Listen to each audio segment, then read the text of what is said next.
Good afternoon, folks. It's Ellen Sentier of Celtic Noir Podcast, and I've got a story again for you today. This one's a remake of an old story that I know you'll all recognize, but I've set it in today with a few twists. And it's also, I tell it from the point of view of one of the people in my favorite alternate universe, and that's Yardos, Prydain, and the Shapeshifter's Arms. Now, I tell stories from the Shapeshifter's Arms on my newsletter, so if you want them, go there, sign up. You'll get an episode every 2 weeks. But the Shapeshifter's Arms is, well, my dad invented it years ago. It's to do with an old house that we loved on Exmoor. It wasn't our house, but we used to love going past it. And I've been in it. I know the people who now live there. It's very beautiful, very quirky, twisty, funny stairs everywhere. And for us, it became the Shapeshifter's Arms, the pub where all our otherworldly gang go after a hard day's work with us. They will lean on the bar. Give us a pint, mate. You don't know what I've been doing with mine today. And they swap stories. Imagine. Anyway, this is a moment when they're not actually leaning on the bar, worrying about their own problems, the people that they've had to look after, us humans, down here on Earth. They're talking about somebody who actually came into the bar, came into the pub. A human. So, shall we go in there? Shall we go and see what happened? Come on, let's see what's going on. The story is called A Sword in a Stone, and the setting is afternoon in the Shapeshifter's Arms. And Morgan, who is the housekeeper of the Arms, looks after everybody, has a story. So, Morgan planted herself in the armchair in the ingle nook opposite Gwydion. That's the landlord. Young fella came in the bar this morning, told me a tale. Happened to him, he said, when he was a youngster, and he said his name was Bear, and she nodded sagely. So how's about you share it on then? There was Grim and Merle, and the arch-wizard cat Morningstar sitting with them, and Tyler pulled himself a pint and came over to join them. Right then, said Morgan, I will. And she began. Bear stood at the top of the hill looking down. There was a massed fairground below, down in the valley, on the edge of the village. Spring fair, all the wagons and floats and stalls, they were heaving. He'd go down in a bit, but not yet, not quite yet. Kai was down there, bounding about, bragging as usual. Bear loved his foster brother, but he could be a perfect pain in the arse at times. Like at school, when you always tried to be first in everything. Bear wanted that too, but at his size, they called him Bear because he was the exact opposite. You used your wits, not your brawn. He remembered the old dream he used to have. Was it a dream? Had it really happened? He'd gone fishing down by the old forge, on his own for once. It was the beginning of March, but hot as all hell. You'd have thought it was June. Planetary warming, he'd muttered to himself, swiping at the midges and hoping the fish would be around and rise so that he could catch them. He wanted to see if he really could get himself a trout. The man he called father, his foster father, and his foster brother Kai, they were always on about the trout in the river. But it was hot and nothing was rising. He nodded off. And that's when the dream about the sword came. There was this huge man with really cool tattoos all over him. Bear wasn't allowed to have tats. The parents said it was dangerous and he might get AIDS or something. Bear sulked for almost a week. Anyway, there was this bloke bashing away at a length of metal, sparks flying everywhere. Bear could actually feel the heat from them. The man finished his bashing and held up a sword. And he cried out something in a strange language, and then he turned and drove the sword right down into the anvil. That's when Bear woke up.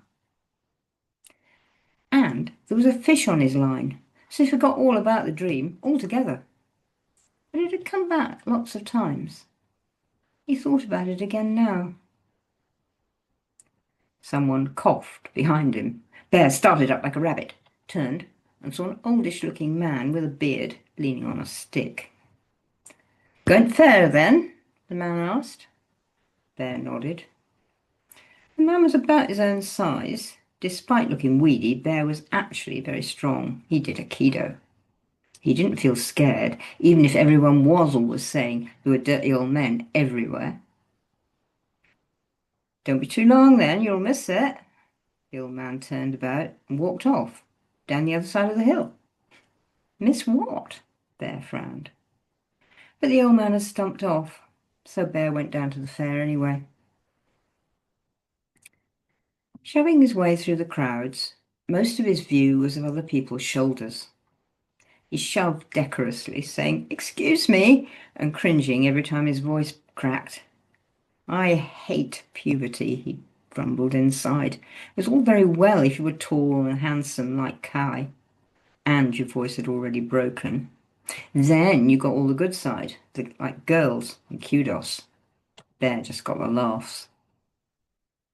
Suddenly the crowd parted, and he found himself in a wide open ring, and he saw Kai struggling to climb aboard one of Mrs. Chesterton Smythe's horses from the riding stables. He was going to join in the mock jousting the Earl of Dibley had sponsored as being proper medieval. The horse looked seriously bored. Bear sighed. Kai yelled across to him, "Hey, Bear, go and get that sword out of the car for me." Bear had forgotten. Kai had been full of it all week.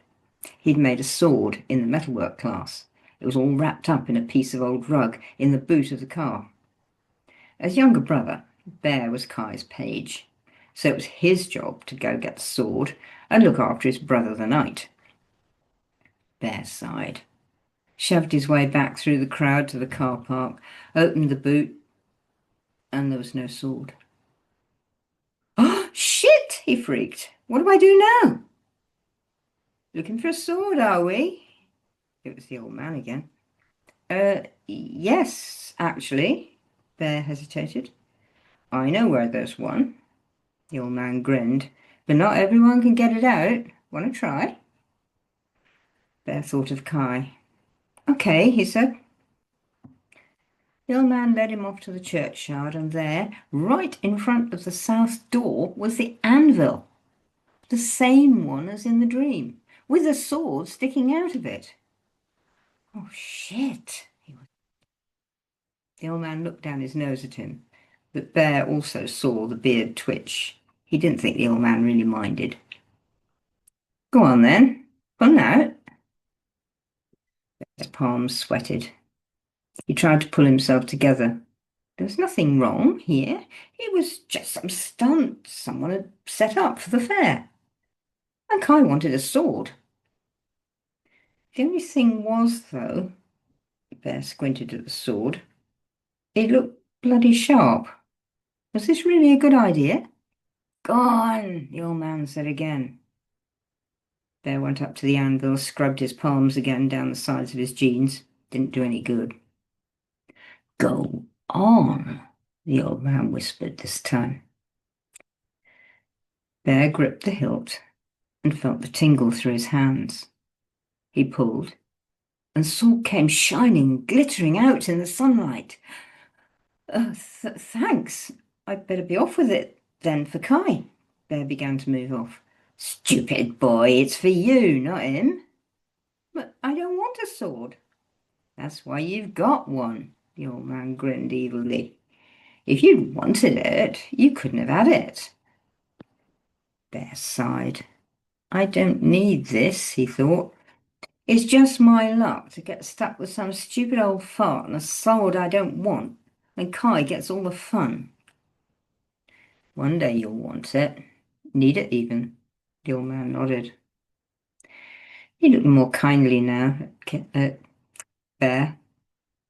You come with me. And Bear followed, back up the hill. When they got there, the old man sat down and pulled a bottle of Coke out of a pocket, along with a packet of crisps. He offered them to Bear. They sat down, leaning against the old oak tree, in a bit of shade.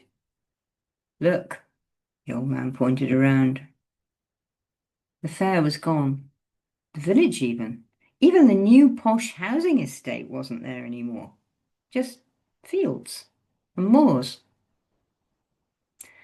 That's how it was when you was last here, when you were here before, the old man told him. It won't be like that again, but you'll be here, and you'll have to find your way through it. That's why you'll need the sword. But it's illegal, Bear protested. The old man chuckled. Look at it again, he said. Bear looked to where lay the sword in the grass, and it was gone. In its place was a beautiful, tiny dagger. Surely you're smart enough to find some place to hide that. Bear picked it up. It tingled too, like the sword had. Now he could see it clearly. He saw it was a perfect replica of the sword in miniature. Do you want to know your father? The old man asked him now. Bear's head whipped round. He'd always wanted to know, but no one would ever tell him. Look after that, and I'll see you here come the autumn. Then you'll know. Bear shook his head, looked up. There was no one there, just a half-empty Coke bottle and a few crisps. And then he looked again. There was a footprint, an impossible footprint, in the flat stone at the base of the tree. There'd never been one before. Bear stood up. It looked about his size. If he slipped off his shoe, his bare foot fitted perfectly, and he tingled all over this time, like touching the electric fence that kept the cows to one side of the field. He heard the old man's laughter in his head, and Bear found himself laughing back. He hadn't the foggiest idea why. He scrambled back into his shoe and set off at a run back to the fair, which you could still see now and hear again at the bottom of the hill. Kai clouted him on the shoulder. What happened to you? I had to get Dad to fetch the sword in the end, and he said there was no sign of you in the car park. As usual, Kay didn't wait for an answer, motored straight on. I won, though. Cool, said Bear. His hand stroked the hilt of the tiny dagger in his pocket. There, that were a good tale, Tyler grinned. If the lad comes this way again, tell him to pop his head round my barn. I'd enjoy a natter with him. Did he show you the dagger? Morgan nodded. 'Twas just as he said. Made my fingers tingle too. I hope he does come back, Gwydion added. I'd like to meet him. He stood. Now, who's for a refill? So there you go. It's my reworking of the old story, one of the oldest British myths, one of the best known British stories and legends and myths. There's a lot in there. I enjoy it. And one day, a few years back, it just came to me to rewrite it like that. So I did. So that's your story for this week. I'll be back again next week with another one. And in the meantime, see you on the other side.